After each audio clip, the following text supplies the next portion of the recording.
Hello and welcome to Slipstream, a series of introductions to films currently available on Kanopy, a first-rate streaming service available free to many users of local libraries, maybe even yours.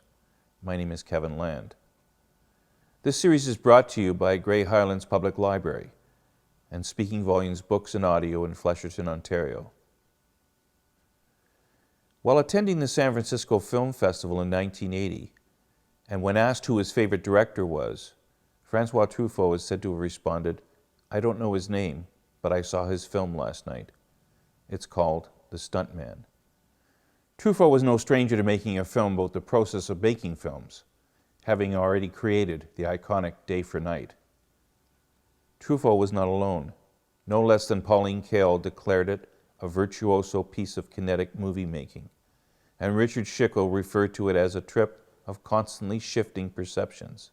It has also been called pretentious, superficial, over the top, even stunted itself.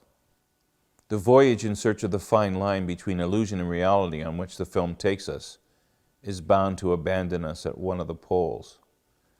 One realizes early on that the best way to experience the film is simply to enjoy the journey and not be in a hurry to get there.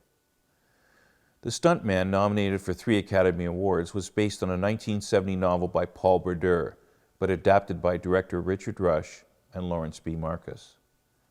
In the transition to the screen, Rush was most concerned in bringing out the elusive nature of reality as it is perceived. And what appears to be real shifts not only from one scene to the next, but even within a given scene. It could be said that making a shell game out of illusion and reality is a dangerous game itself, particularly when using as a backdrop an industry where illusion is the primary focus. But rarely is the subject explored with such fun, from Peter O'Toole's overbearing Eli Cross to Barbara Hershey's Dream Girl, to the naive yet savvy stuntman portrayed by Steve Railsbach. In many ways, it was a landmark film for all of them. O'Toole was no stranger to playing strong, memorable characters. Yet according to Richard Rush, in a documentary available on YouTube, the actor, upon reading the script, threatened in jest to kill him if he was not given the role of the director. Somewhat in jest. Barbara Hershey recalls the elation she felt when she learned she had the role, after Rush called and asked if Nina Franklin was there. Of the 3, the experience might have been most damaging for Railsbach as the title character, a traumatized Vietnam vet who wanders onto the set of a war movie. His portrayal of the stuntman's inability to figure out on which side of the illusion-reality fence he is standing, and the unrelenting paranoia this causes him, is unsettling. This role, coupled with Railsbach's recent portrayal of Charles Manson in the TV movie Helter Skelter, no doubt affected the future choices he was offered. Think Andrew Robinson as the psychotic killer in Dirty Harry. Director Richard Rush may have suffered a similar fate. None of the earlier films he directed seemed to have the same scope or impact as this one, nor would have anticipated this grand a project as the next logical step. Just as Eli Cross set out to make the war film to end all war films, perhaps Rush intended The Stuntman to be the ultimate commentary about Hollywood as a dream factory, a haven for unrestrained egomania and unrepentant insensitivity.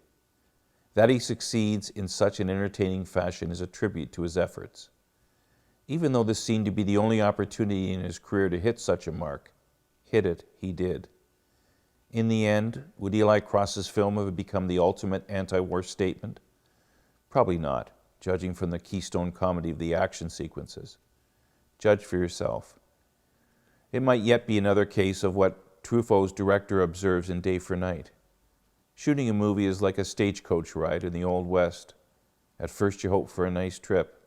Soon, you just hope to reach your destination. Up next, another spin of the wheel hosting illusion and reality. Christopher Nolan's second feature, Memento, from the year 2000.